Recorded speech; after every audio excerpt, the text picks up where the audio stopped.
우리 2020년 들어서 첫 번 찬양 우리 사교구 일지역 하나님이 받으신 줄로 믿습니다. 우리 사교구 일지역 축복하는 마음에서 크게 박수 한번 주시죠. 네, 앞자리로 가셔요. 늘 말씀드리지만 집으로 가는 게 아닙니다. 이쪽에 계시면 고개를 이렇게 돌리셔야 되니까 참 담임 목사가 배려심이 강합니다. 편하게 앉으시면 되겠습니다. 금요 성령 집회에 우리 새로운 분이 오셔서 등록하셔서 소개합니다. 고혜숙 우리 자매님 사랑마을교회를 다니셨는데 오늘 금요 성령 집회에 오셨습니다. 일어나시면 주님의 이름으로 환영하고 박수하겠습니다. 네, 감사합니다. 하나님 아버지 고혜숙 하나님의 귀한 딸 금요 성령 집회에 이렇게 오셔서 등록하게 하시고 성광의 한 가족으로 엮어 주셔서 고맙습니다. 믿음 생활을 하는 동안 하나님의 복이 임하게 하시고 사랑하는 여종의 발걸음의 살림꾼으로 아름다운 축복의 시작이 되게 하옵소서. 믿음 생활하는 동안 성광교회 때문에 더 영적으로 성숙하게 하시고 하나님 은혜와 축복을 받아 누리는 주님의 귀한 종이 되게 하옵소서. 예수님의 이름으로 축복하고 기도합니다. 아멘. 서로 한번 축복하십니다. 복된 소낙비를 맞으세요. 우리 2020년 첫 번 금요 성령 집회를 주님의 이름으로 열게 하시고 오신 여러분 위에 하나님의 복이 임할 줄로 믿습니다. 금요 집회 오실 때마다 하나님이 큰 역사를 여러분들에게 부어주시기를 바라고, 여러분 찬양할 때 병마가 떠나가고 아멘할 때 하나님의 복이 임하고, 찬양할 때 기적이 나타나고, 찬양할 때 악한 영이 떠나고, 여러분 사울에게 이상한 영이 들어와서 사울을 힘들게 했죠. 그랬을 때 사울의 그 악한 영을 무엇으로 무찔렀는가? 다윗의 찬양이었습니다. 근데 우리 쉐키나의 찬양 속에 깊은 영성이 있습니다. 손드는 모습도 아름다워요. 쉐키나 왜 그런가 싶었더니 그렇게 기도를 많이 해요. 우리 쉐키나가 그냥 쓰는 것이 아니라 이 찬양 준비하기 전에 충분히 기도하고 이렇게 하면 기도를 앞으로 더 하거든요. 그러니까 기도와 더불어서 이 찬양을 준비하니까 그러니까 하나님이 받으시는 거예요. 그래서 여러분 찬양하면서 입이 열리잖아요. 입이 열리면서 내 마음 속에 있는 악한 것이 다 떠나가요. 사람은 어두움을 가슴에 담아놓고는 절대로 행복하게 못 살아요. 그러니까 과거의 슬픔도 다 떠나가야 되고, 과거의 아픔도 다 내 속에서 떠나가 주어야 되고, 과거에 나를 힘들게 붙잡고 있었던 모든 것들이 예수님의 이름으로 물러가야 돼요. 근데 무엇으로 물러가게 되는가? 바로 찬양이에요. 빌립보 감옥에 갇혀 있었던 바울과 실라 한밤중에 뭘 했어요? 찬양이 터진 거예요. 그 찬양이 어느 때 터졌는가? In the midnight, 한밤중이에요. 가장 밤중이라고 하는 것은 가장 힘든 시간이잖아요. 잠도 오지도 않고, 그때는 무슨 텔레비가 있었겠어요? 무슨 카톡이 있었겠어요? 얼마나 심심해요, 그 감옥 속에서. 근데 그 밤중에 바로 성령께서 바울과 실라의 마음속에 성령으로 충만 임재하시니까 입이 열린 거예요. 근데 그 입이 그냥 한숨과 그리고 절망과 탄식의 입이 열린 것이 아니라 세상에 하나님을 움직이는, 그게 열린 거예요. 어느 기록에 보니까 너무 그 장면을 드라마틱하게 그렇게 표현을 하고 있는 것을 보면서 야, 그렇다 하는 생각이 들었는데, 바로 그 바울과 실라가 빌립보 감옥에서 막 찬양을 하는데 그 찬양 소리를 누가 들으시는가? 하나님이 들으시는 거예요. 우리 찬양을 누가 듣는가? 첫째는 내가 들어요. 두 번째 누가 듣는가? 마귀와 사탄이 들어요. 세 번째 누가 듣는가? 하나님이 들으시는 거예요.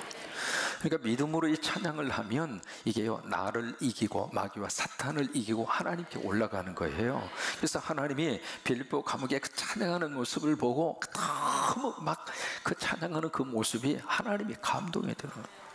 여러분이 한 해를 사는 동안 하나님을 감동시키는 목사가 됐으면 좋겠고, 목회하면서 이 참목사의 목회를 하나님이 보시면서 하나님이 감동을 한단 말이에요. 그런 목회를 이 한 해 동안 하고 싶어요. 아멘 좀 크게 해주면 안 돼요? 그러니까 하나님을 감동시키는 우리 부목사님들이 크게 아멘. 하나님을 감동시키는 우리 장로님들이, 우리 장로님들의 사역을 하나님이 보시면서 하나님이 감동을 하는, 또 하나님을 감동하는 우리 권사님들이 되시고, 우리 안수 집사님들이 되시고, 우리 집사님들이 되시고, 우리 교사들이 되고, 우리 전도사님들이 되고, 우리 모든 성도들이 되면 하나님이 기적이 있다는 말이에요. 그래서 바울과 실라의 그 찬양을 들으시고 하나님이 너무 감동을 해서 하늘 위에서 막 하나님이 막 춤을 박수치라고 한 거 아니에요. 하나님이 바울과 실라의 그 찬양을 듣고 하나님이 가만히 있을 수가 없는 거예요. 맞아요. 스데반 집사가 순교할 때 보좌 우편 보좌 바로 오른쪽에 서 계신 주님을 스데반이 봤다고 그랬잖아요. 앉아 있을 수가 없었던 거예요. 평소에 성경에 예수 그리스도는 보좌에 앉으신 분으로 나오거든요. 근데 유일하게 서 계신다고 하는 표현이 거기에 딱 한 번 나옵니다. 그러니까 스데반 집사의 순교의 장면을 보면서 주님이 일어서신 거예요. 그러니까 우리가 찬양할 때 주님이 일어서는 거예요. 여러분들이 주여 하고 부르짖어 기도할 때 이 금요 집회에 나와서 하나님 앞에 간구할 때 주님이 벌떡 일어서는, 이게 무슨 소리냐 이게 지금 어디서 믿음의 기도가 지금 올라오고 있느냐 이 말이에요. 어디에서 하나님을 향하여 간절한 마음으로 부르짖는 하나님의 백성들의 함성 소리가 도대체 어디서 나오고 있느냐. 계복동 3-1. 그러니까 말이죠, 어떤 역사가 나타나는가, 세상에 그게 말이죠, 그 진동 소리가 밑에까지 쫙 연결이 돼서 빌보 감옥의 옥터가 흔들린 거예요. 옥터가 흘리니까 묶인 것이 다 풀려지고. 그래요. 금요일날마다 하나님께서 그런 은혜를 쏟아부어 주시기를 바랍니다. 계시록에 보시면은 성도들의 기도를 기가 막히게 하나님이 표현하셨습니다. 우리가 기도할 때, 여러분들이 주님 앞에 기도할 때 그 기도가 어떻게 취급을 되는가. 천사들이 와서 말이죠, 금향로에다가 성도들의 기도를 향연으로 담았다고 그랬습니다. 그러니까 우리가 드리는 기도가 이게 향이 돼서 하나님 앞에 올라가는 거예요. 근데 어떻게 올라가는가? 천사가 와서 믿음의 그릇에다가 금 대접에다가 담아 가지고 간다고 그랬습니다. 여러분, 성경에서 금이라고 하는 것은 믿음을 말합니다. 그러니까 우리가 주여 한 번 할 때마다 믿음으로 주여 하면 그 기도를 담는 거예요. 이렇게. 여러분의 곁에 누가 계시는가 한번 살펴보세요. 내 옆에 누가 있는가? 내 옆에 누가 있어요? 내 옆에 누가 있어요? 내 옆에 누가 있어요? 하나님이 보내신 천사가 여러분 옆에 있습니다. 그 천사가 지금 뭘 하는가? 무슨 기도하나? 지금 대접을 준비하고 있거든요. 금 대접에다가 우리가 드리는 기도를 담아서 어디로 가지고 가는가? 하늘로 가지고 간다고 그러죠. 그런 것처럼 이 금요 성령 집회에 기도마다 하나님이 받으셔서 그런 역사를 주시게 되기를 바라고, 금요 집회가 기적이 있게 되기를 바랍니다. 금요 집회 가운데 하늘문이 열려지기를 바랍니다. 금요 집회 가운데 하나님의 거룩한 역사가 나타나기를 바라고, 간증이 쏟아지기를 바라고, 하나님의 살아계심을 온몸으로 느끼는 금요 집회가 되기를 바라고, 여기서 우리가 중보기도 할 때 나라가 잘 되고, 중보기도 할 때 나라가 잘 되고, 중보기도 할 때 이 민족을 하나님이 보호해 주시기를 바라고, 중보기도 할 때 호주의 산불이 꺼지고, 호주의 산불이 꺼지고, 중보기도 할 때 40개 세운 십자가마다 하나님의 생명들로 채우시기를 바라고, 중보기도 할 때 40개의 선교협력교회마다 하나님이 금년 한 해 동안 각 교회를 부흥시켜 주시기를 바라고. 그래서 바로 여기가 어떤 장소인가? 하나님이 움직이시는 영적 발전소가 되기를 바랍니다. 그게 막 가동이 돼서 모일 때마다 하나님이 그런 역사를 주시기를 바라고, 금요 집에 와서 기도할 때 우리 자녀들의 길을 열어주시고 답답함이 다 풀어지기를 바라고 막힌 것이 뚫어지기를 바라고 하나님의 물질의 복도 받으시기를 바라고 영적인 복도 받으시기를 바라고 아멘의 복도 받으시기를 바라고 하나님의 큰 복이 금요 성령 집회에 임하게 되기를 주의 이름으로 축원합니다.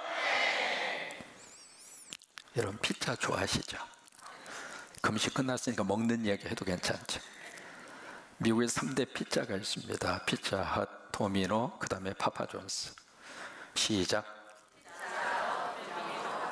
먹는 건 금방 기억해.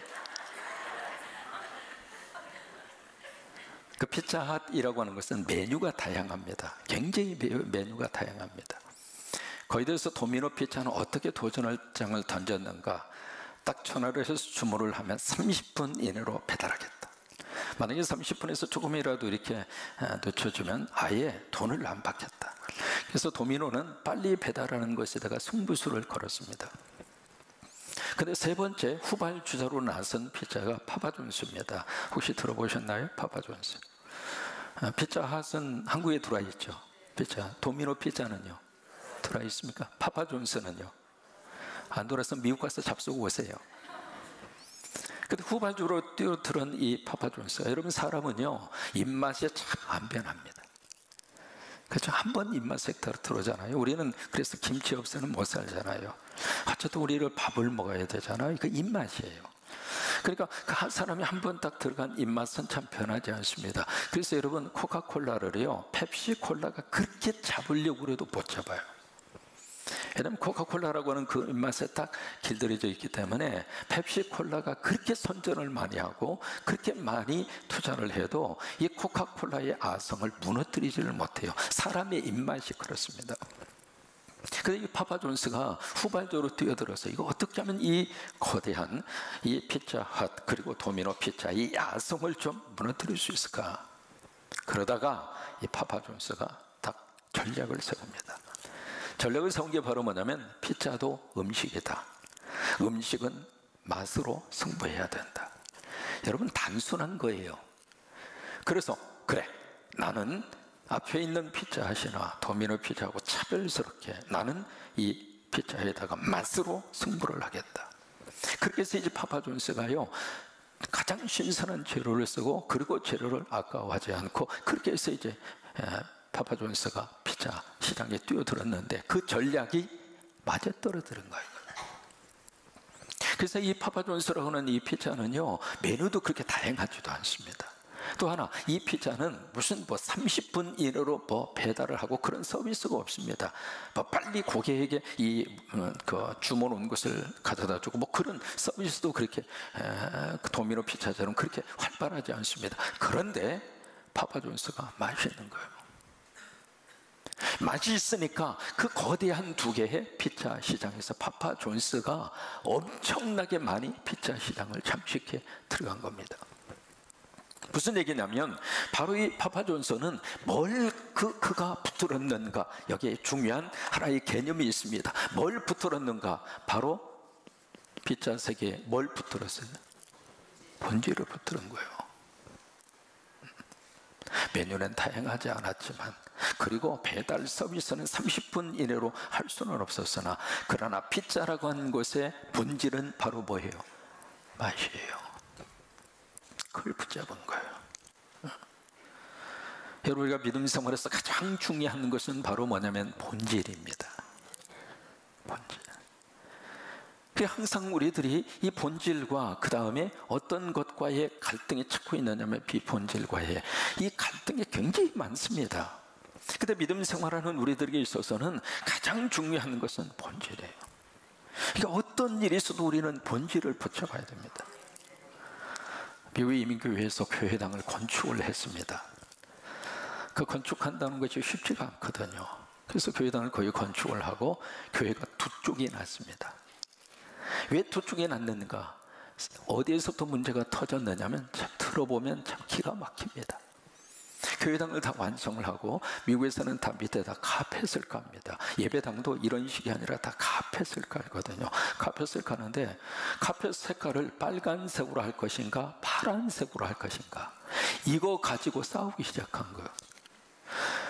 여러분, 이 본당의 카펫 색깔을 빨간색으로 해야 돼요? 파란색으로 해야 돼요? 한번 우리 싸워볼까요?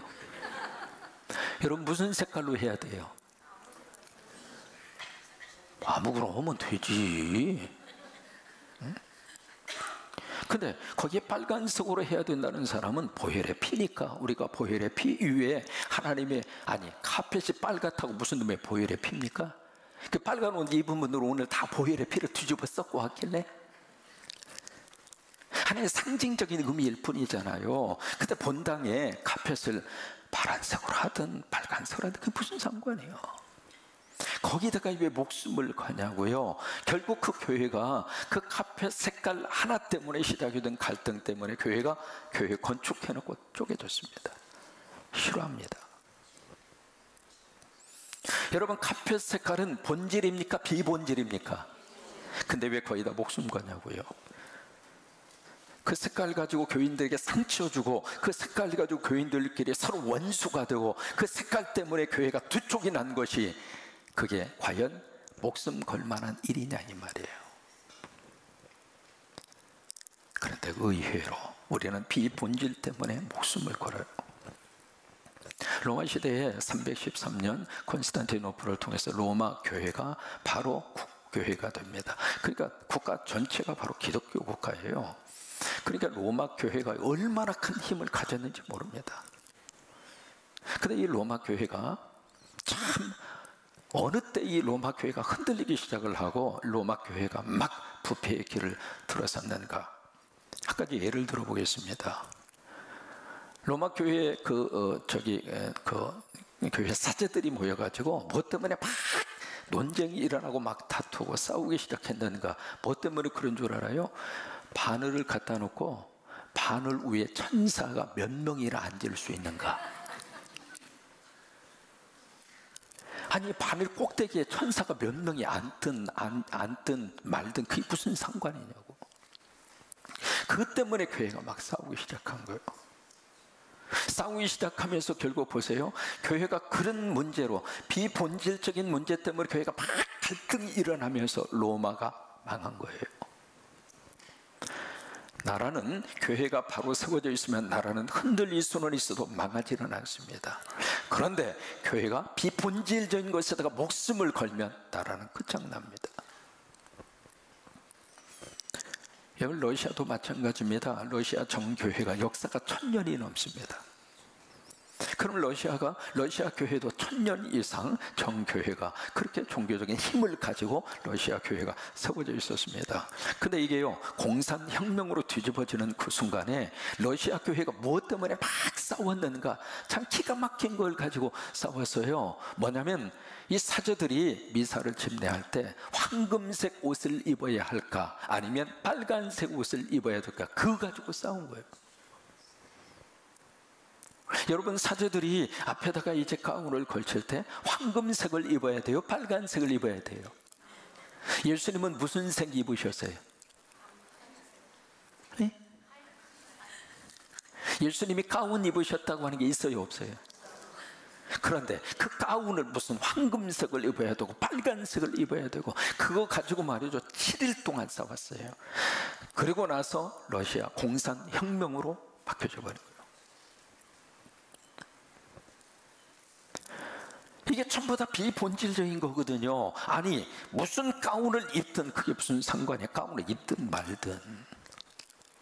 황금색을 입으면 마치 황금처럼 되나요? 그런 건 아니잖아요. 비본질적인 것 때문에 그렇게 목숨을 거니까 나라가 통째로 공산혁명으로 바뀌어져 버린 거예요. 한국에서도 이런 일들이 굉장히 많이 일어납니다. 목사가 마지막 축도할 때 무엇 때문에 막 교단에서 막 토론이 일어나고 논쟁이 벌어졌냐면 마지막에 축원하옵나이다 하고 축원하나이다 하고 그거 가지고 싸운 거예요.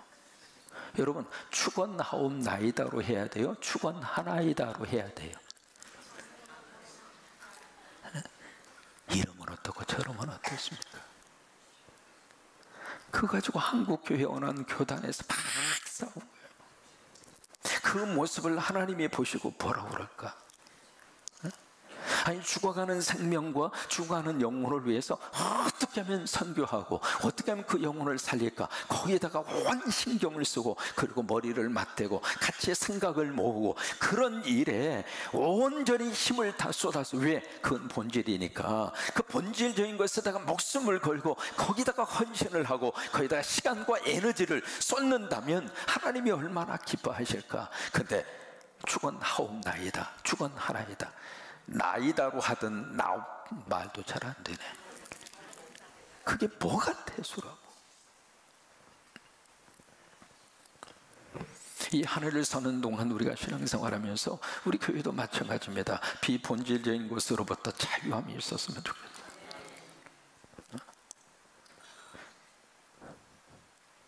그러나 우리가 본질에 대해서는 우리가 생명을 걸고, 본질은 양보해서는 안 돼요. 양보. 여러분, 본질이 바로 무엇일까? 믿음 생활의 본질은 뭐예요? 복음이죠. 복음과 반대되는 것은, 복음을 방해하는 것은 어떤 모양으로든지 그건 비본질입니다. 가장 중요한 것은 복음입니다. 복음의 본질, 이 하늘을 사는 동안 이 본질을 끝까지 붙들고 하는 우리가 되기를 주의 이름으로 축원합니다. 그리고 비본질에 대해서는 이럴 수도 있고 저럴 수도 있고, 그거 가지고 이러쿵저러쿵 하지 마세요. 그거 가지고 막 평가하고 그러지 마세요. 우리가 지금 한국교회 안에 선교사님들이 이렇게 전해준 신앙의 몇 가지 전통이 있습니다. 그 중에 하나가 주초 문제거든요. 술, 담배 문제예요. 그것은 선교사님들이 우리 한국 문화 속에 터뜨려 주신, 선교사님들이 주신 우리 한국교회의 문화이고 전통이에요. 참 아름답죠. 그러나 그것이 본질은 아니라 그 말이에요. 그 본질이 아닌 것을 가지고 예수 믿겠다고 오는 사람은 이 본질을 붙드는 사람이거든요. 그러면 그 사람은 예수라고 하는 본질을 붙들기 위해서 우리 교회에 온 거거든요. 그러면 주초 문제는 비본질이라 이 말이에요. 이럴 수도 있고 저럴 수도 있고, 물론 스스로가, 그리고 성령님이 도와주셔서 그 문제를 해결하면 얼마나 감사해요. 근데 아직 그게 처리가 안 된 분들이 있을 수가 있거든요. 그럼 그 비본질 때문에 본질을 다가서지 못하도록 방해하지 말라 그 말이에요. 그런 경우가 우리 교회 안에 있을 수 있습니다. 안녕하세요. 고개를 너무 숙였는데 툭 하고 떨어져. 봤더니 담배요. 그 순간에 두 가지 반응.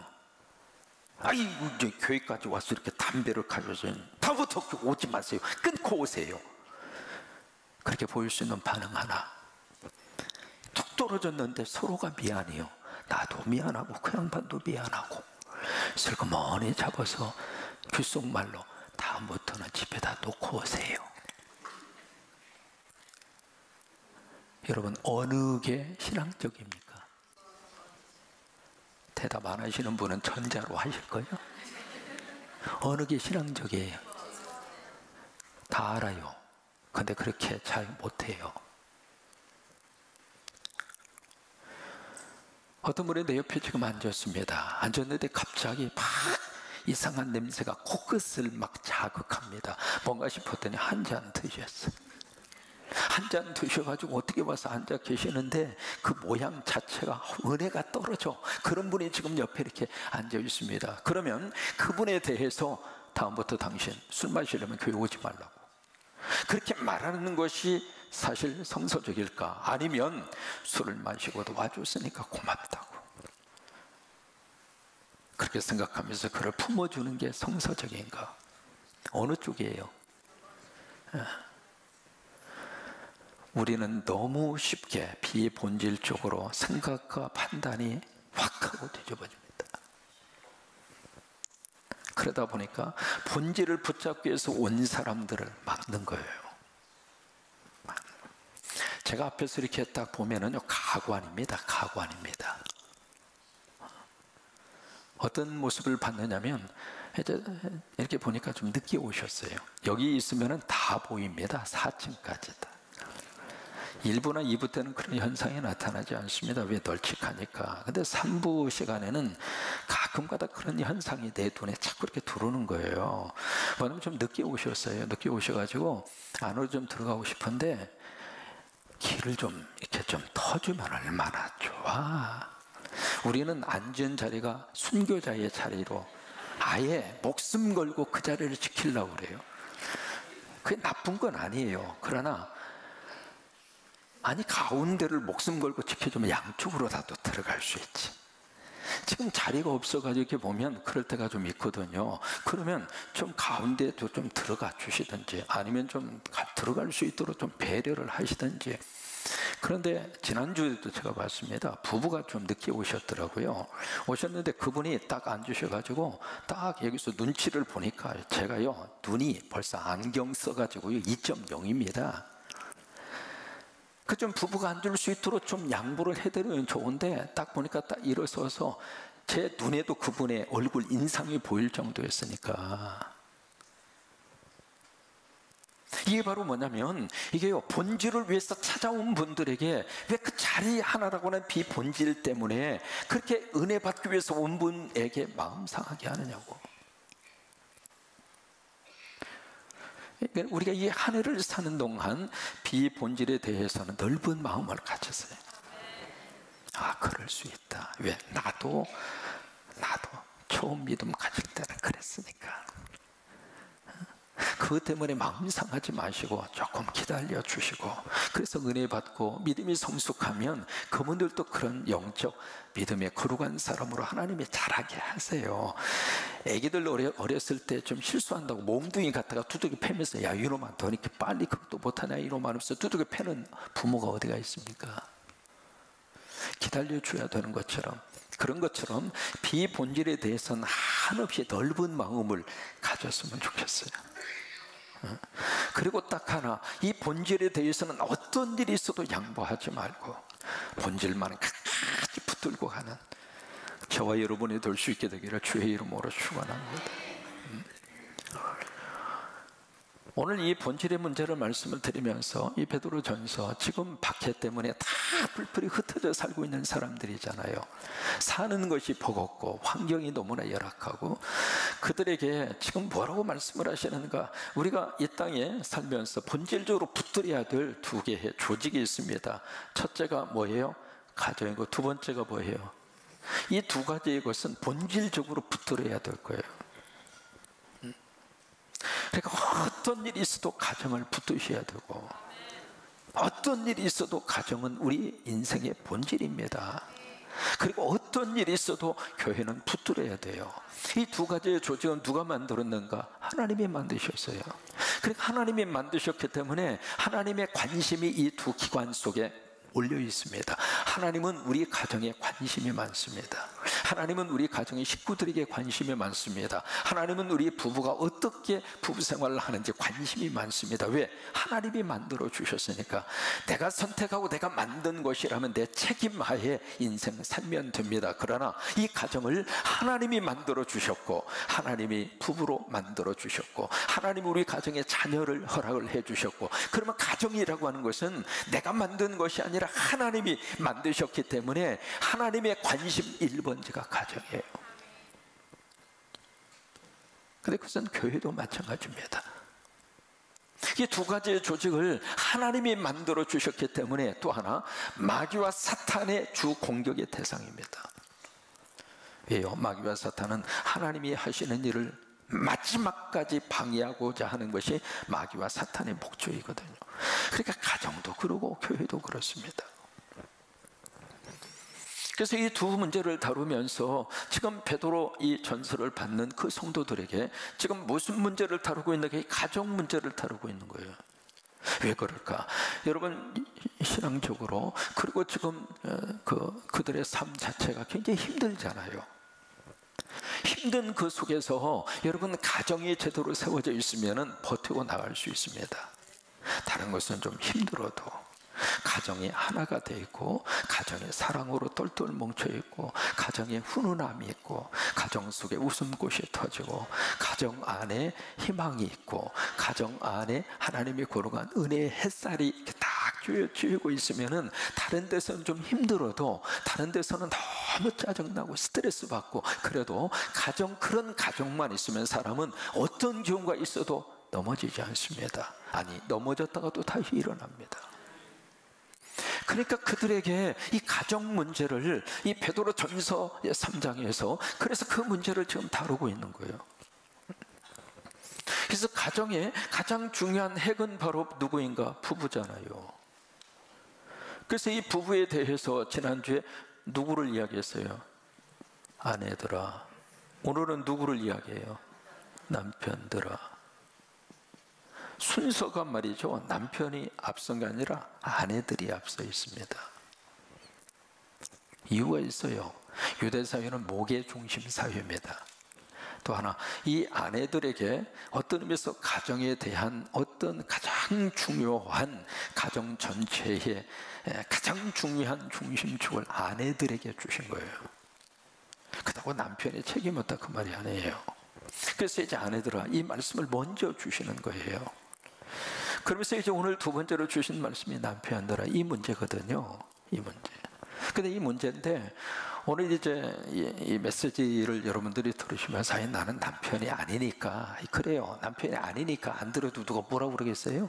그러나 한번 이 메시지를 들으시면서 여러분 자녀들에게 어떤 성서적인 부부관계의 남편의 위치라든지 남편이 가져야 될 기본적인 자세를 우리 손주들에게도 이야기할 수 있고 우리 자녀들에게도 이야기할 수 있고, 그렇게 해서 이 메시지를 좀 들으셨으면 좋겠습니다. 여러분, 가정에 대한 출발을 말씀을 하시면서 어떻게 이 창조에 대한 역사가 시작이 됐는가, 성경이 그래서 우리에게 말씀을 하시고 있습니다. 창세기 2장으로 가서 보시죠. 아시는 말씀 가운데 하나입니다. 창세기 2장 21절에서 22절입니다.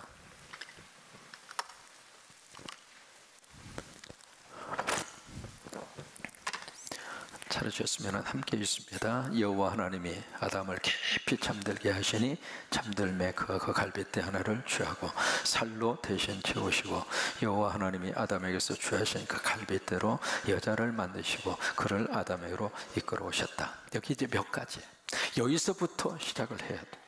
여기서부터 뭐냐면, 첫째로 이 남자와 여자가 벌써 재료 자체가 틀리잖아요. 남자의 재료는 흙이에요. 여자의 재료는, 이게 게임이 됩니까? 재료 자체가 벌써 틀려요. 자, 보실까요? 원재료가 틀리면 제품이 달라요? 같아요? 다릅니다. 재료 자체가 다르면 완성품도 다른 거예요. 흙으로 구성되어져 있는 남성과 뼈를 통해서 만들어진 여성은요, 처음 출발부터가 다릅니다. 그 다른 모습이 한두 가지가 아닙니다. 바로 뭐냐면 성장 속도부터가 달라요. 되게 일반적으로 여성은 17살 되면 거의 성장이 완숙도에 이르릅니다. 그 남자는 몇 살 되면 성장이 완성될까요? 한번 경험을 통해서 한번 말씀을 해보실래요? 같이 살고 계시니까 도대체 이 남편이 언제 철들던가요? 옆에 있으면 절대로 대답하지 마세요. 이게 나이 37살이 됐는데도 오락실에 가서 게임하고 있어. 나이 60이 됐는데도 이게 내 집인지 남의 집인지 구별도 못하고 살아. 대표적인 경우가 아브라함을 보면 우리가 압니다. 자기 부인을 갖다가 자기 살겠다고 누구라고 그래요? 그 남편 믿고 사는 사라 언니가 얼마나 속 터졌을까? 내가 저걸 남편이라고 믿고 살아. 그래서 사라 언니가 일찍 세상을 떠난 거예요. 여러분, 어떤 일이 있어도 남편 때문에 속상하지 마세요. 왜? 내가 먼저 가니까. 내가 먼저 가고 나면 남편이 뒤에서 웃어요. 왜? 새 장가 가려고. 그래서 아브라함이 저기잖아요. 무슨 얘기냐면 아브라함도 철이 안 들어서, 그러니까 남자는 미안해요. 뭐 나도 남자니까 돌아가실 때쯤 되면 철이 들까 말까. 그러면 철 들고 빨리 가는 게 나아요? 철 안 들고 그래도 옆에 있는 게 나아요?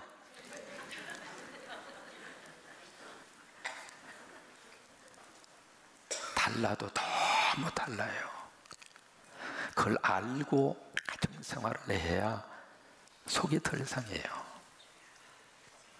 제가 글을 보니까 참 재미있는 글을 봤어요. 화장실에 갈 때 남자가 필요한 것은 한 6가지. 칫솔, 치약, 면도기, 면도, 크림, 비누, 수건. 그러면 여자가 화장실에서 필요한 것이 몇 가지나 될까?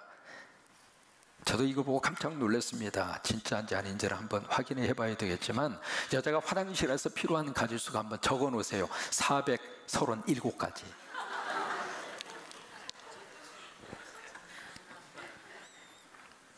이게 식사 후에도 남자 여자가 굉장히 다릅니다. 식사 후에 남자는 서로 지갑 꺼내려고 목소리라도 크게 납니다. 내가 내겠다고. 물론 빨리 꺼내지는 않지만 남자들은 그래요. 그러면 여자들은 식사 후에 뭘 하는가? 계산기 꺼냅니다. 도대체 이것을 몇 분의 몇으로 나누어야 되는가? 남자는 어떻게 스쳐 지나가다 거울이 있으면 그때 가서 씩 한번 봅니다. 이렇게 옷매무시 뭐 하나, 이빨 사이에 고춧가루 끼었나 쓱 한번 보고 지나갑니다. 근데 여자는, 반사들은 모든 물건을 그냥 지나가지 않습니다. 거울은 물건이지만 숟가락도 갖다 이렇게 대고, 창문도, 심지어 미안해요, 대머리가 반짝반짝거리면 거기다 대고도 화장을 거칩니다. 이렇게. 달라요. 다른 사람이 가정에서 만나 살고 있는 거예요. 두 번째로, 여자의 본래 고향이 어딘가? 뭘 통해서 여자가 나왔습니까? 남자의 뭘 통해서? 갈비뼈입니다. 그럼 여자의 고향이 어디예요? 여기입니다. 여러분 같이 이렇게 지나가다가 왜 자꾸 여자 와서 팔짱을 낄까요? 왜 그래요? 고향 찾아가는 거예요. 근데 팔짱을 끼라는데 남사스럽게 말이죠. 성경을 몰라서 그런 거예요. 이게 참 묘해요. 옆에 누군가가 없으면 남자는 허리가 시립니다. 찬바람 납니다. 왜요? 이게 빼갔으니까. 그래서 자꾸 팔짱 끼려고 그러고 그런 거예요. 세 번째로, 이게 여자가 나올 때 갈비뼈를 뽑잖아요. 뽑을 때 어떻게 했는가? 여기 21절에 아담을 깊이 잠들게 하잖아요. 그러면 여기 깊이 잠들게 했다. 이게 바로 뭐예요? 요즘 의학적인 용어로 말하면 전신마취입니다. 그러면 전신마취라고 하는 것은 다른 말로 말하면 죽었다 이 말이에요. 우리가 전신마취하면 의식이 있어요?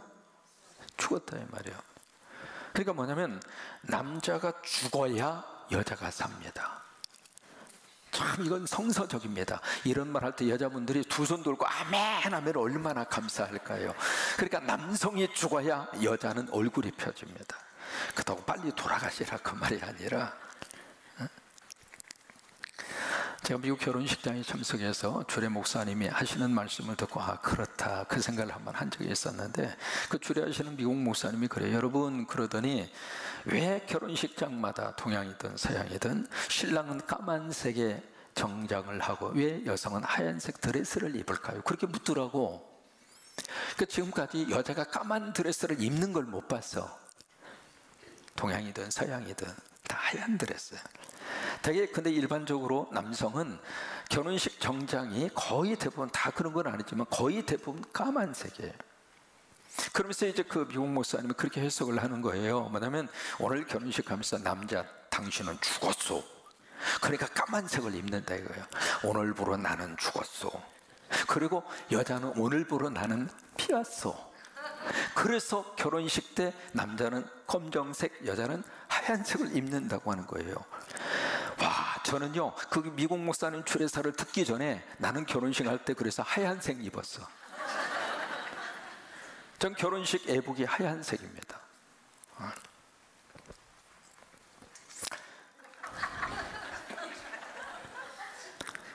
그 다음에 네 번째로, 남자든 여자이든 남편이든 아내이든 중요한 포인트가 있습니다. 바로 뭐냐면 하나님의 걸작품이에요.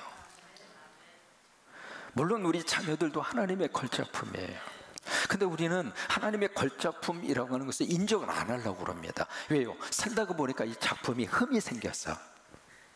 작품에 좀 금이 가기도 하고 작품 속에 좀 퇴색이 되기도 하고, 그러다 보니까 이 작품의 가치성을 자꾸 우리가 평가절하를 하는 거예요. 내가 나에 대한 나의 작품성도 평가절하를 하고, 함께 살고 있는 분도 평가절하를 하고. 세상에 미국에요, 지방 신문에 광고가 났습니다. 무슨 광고가 났느냐면, 내가 평소에 지금까지 쭉 쓰던 물건인데 이제는 나한테 필요가 없어서 물건을 내놓겠습니다. 그러니 필요한 분은 연락하셔서 이 중고품 물건을 가져가시기를 바랍니다.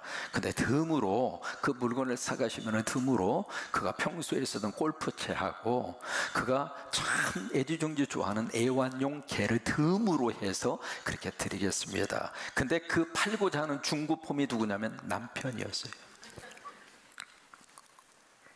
실제로 있었던 이야기입니다. 그러니까 뭐냐면 우리 모두가 하나님의 걸작품이라고 하는 거예요. 특히 우리 자녀도 마찬가지거든요. 50점 맞으면 50점짜리 인생으로 하나님이 그를 보낸 게 아니라고 하는 거예요. 하나님의 걸작품이에요.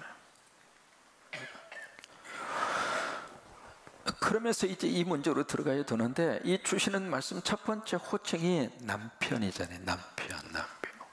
이 남편이라는 단어 속에 바로 뭐냐면, 이 남편을 영어로 husband이라고 그러잖아요. 이게 이제 영어 단어 husband이라고 하는 영어 단어잖아요.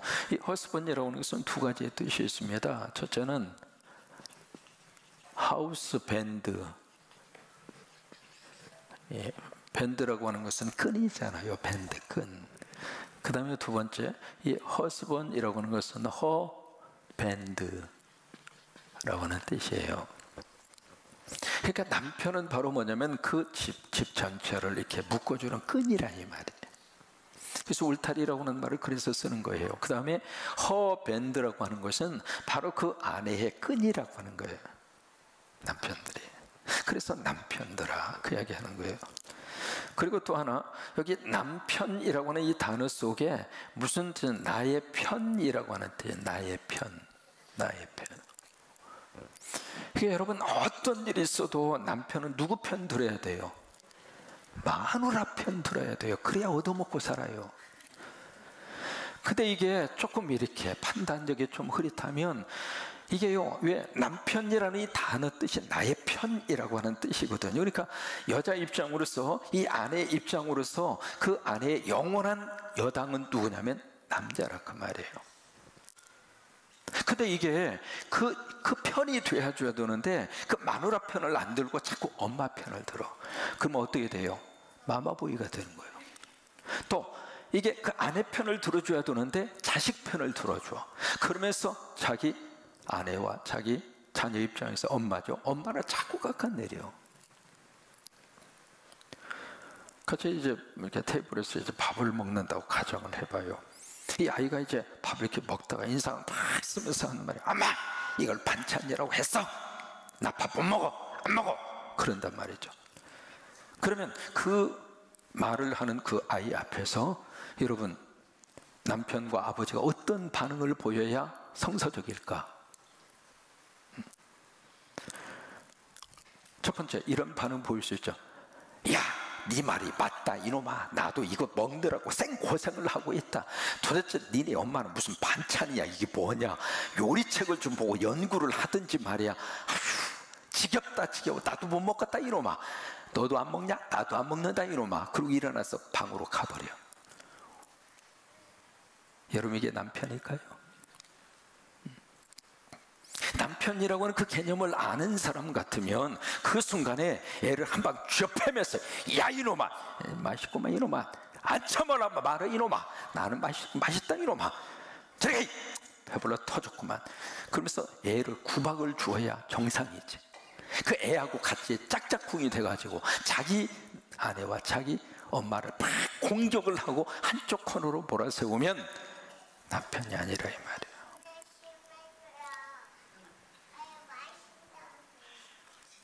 애도 그렇다고 그러잖아요. 지금 철저하게 아내 쪽 편을 들어줘. 당신이 옳소. 당신이 맞습니다. 당신이. 그게 남편이라고 하는 거예요. 이 남편 문제를 말씀을 하시면서 딱 한 구절만 이야기하십니다. 우리 아까 읽었던 본문이잖아요. 베드로 전서 3장 7절에 남편들아 이와 같이 무엇을 따라 동거해요? 다시 말해서 여성에 대해서 알으라고 말이죠. 도대체 내 마누라가 무슨 색깔을 좋아하는가? 연자 씨는 그린 색깔을 좋아합니다. 참고적으로 제 눈에 띄는 모든 것들은 다 그린입니다. 뭐 색깔 그냥 그린하면 돼요. 뭐 신경 쓸 필요가 없습니다. 뭐 거기다 무슨 색깔이면 어때요? 그냥 마누라가 좋아하면 되는 거지 뭐. 응?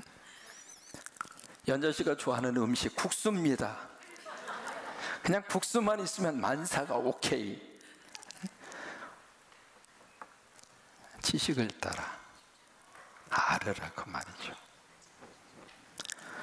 그 다음에 지식을 두 가지 지식을 제시합니다. 첫째로 연약한 그릇이다. 그 지식을 알으라고 하는 거예요. 약한 파트너라 그 말이에요. 약한 파트너. 그 다음에 두 번째는 생명의 은혜를 함께 이어받을 자다. 무슨 내용이면 같이 천국 갈 사람이다 이 말이에요. 어떤 분은 그래요. 아이 내 마누라 천국 가면 나는 안 가겠다고. 그래요. 지옥 가봐요. 그 말이 나오나. 그러니까 생명의 은혜를 같이 이어받을 자라 그 말이에요. 같이 천국 갈 사람이라 이 말이에요. 그러니까 여기서부터 사이좋게 지내야지 천국 가가지고 인상 쓰고 있을 수는 없잖아요. 주님이 보시는데. 그러니까 여기서부터 같이 천국 갈 사람이구나. 같이 영원히 그 나라 갈 사람이구나. 여러분 그런 마음으로 서로 교인들 사이에서도 풀고 사시는 게 좋아요. 그래서 그 다음에 이어받을 줄 알아. 어떻게 하냐면 귀히 여겨라 그 말씀을 하시잖아요. 귀히 여겨라. 존귀하게 여겨라 그 말이죠. 참 귀하죠. 애기도 낳아주었지, 집에서 청소도 해주지, 밥도 해주지, 빨래도 해주지. 그거요 역할 분담 한번 해볼까요? 남자들이 애 낳고 남자들이 청소하고 남자들이 빨래하고 뭐 그런 드라마가 있었잖아요. 남자 여자하고 역할을 바꿔봤더니 하루 딱 지난 다음에 이 사람이 완전히 파김치가 된 거예요. 그리고 마지막으로 기도하는 남편이 되어라. 그래서 여러분 부부의 관계가 틀어지면 기도도 다 틀어져요. 여러분 한번 들어보세요. 부부는 이런 거랍니다 라고는 아주 감동적인 글이 있어서 좀 길어도 소개를 한번 해드리고 싶습니다. 부부는 이런 거랍니다. 부부는 항상 서로 마주보는 거울과 같은 거래요. 그래서 상대방의 얼굴이 나의 또 다른 얼굴이래요. 내가 웃고 있으면 상대방도 웃고 내가 찡그리면 상대방도 찡그린대요. 그러니 예쁜 거울 속에 나를 보려면 내가 예쁜 얼굴을 해야겠지요. 부부는 이런 거랍니다. 부부는 평행선과 같아야 한대요. 그래야 평생 같이 갈 수 있으니까요. 조금만 각도가 좁혀져도 그것이 엇갈려 결국은 빗나가게 된대요. 부부의 도를 지키고 평생을 반려자로 여기며 살아가야 한대요. 부부는 이런 거랍니다. 부부는 무촌이래요. 너무 가까운 촌수로 헤아릴 수 없대요. 한 몸이니까요. 그런데 또 반대래요. 등 돌리면 남이래요. 그래서 촌수가 없대요. 부부는 이런 거랍니다. 이 지구상에 60억 이상의 인구가 살고 있는데 그 중에 딱 단 한 사람이래요. 얼마나 소중한, 이 세상에 딱 한 사람, 둘도 아니고 딱 한 사람, 나에게 가장 귀한 사람이래요. 부부는 이런 거랍니다. 부부는 반쪽과 반쪽의 만남이래요. 한쪽과 한쪽의 만남인 둘이 아니라 반쪽과 반쪽의 만남인 하나래요. 그러니 유눈박이 물고기와 같이 항상 같이 있어야 양쪽을 다 볼 수 있대요. 부부는 이런 거랍니다. 부부는 마음에 들었다 안 들었다 하는 사이래요. 어찌 다 마음에 들겠어요. 그래도 서로의 마음에 들도록 애써야 한대요. 부부는 이런 거랍니다. 부부는 벽에 걸린 두 꽃 장식과 같이 편안하게 각자의 색깔과 모양을 하고 조화롭게 걸려 있어 보는 사람으로 하여금 평안함과 아름다움을 선사한대요. 부부는 이런 거랍니다. 부부는 한쪽 발 묶고 같이 걷는데요. 같이 하나 둘 하며 같이 걷는데요. 아니면 넘어지고 자빠진대요. 그래서 부부는 발자국을 같이 찍어간대요. 흔적을 같이 남긴대요. 자식이라는 흔적을 이 세상에 남기고 간대요. 사랑스러운 흔적을 남기고 간대요. 부부는 이런 거랍니다. 부부는 닮아간대요. 같이 늘 바라보니 닮아간대요. 그래서 결국 까만 머리에 가락이 하얗게 같이 된대요. 그래서 서로 염색도 해주면서 부부는 늘 아쉬워한대요. 이 세상 떠날 때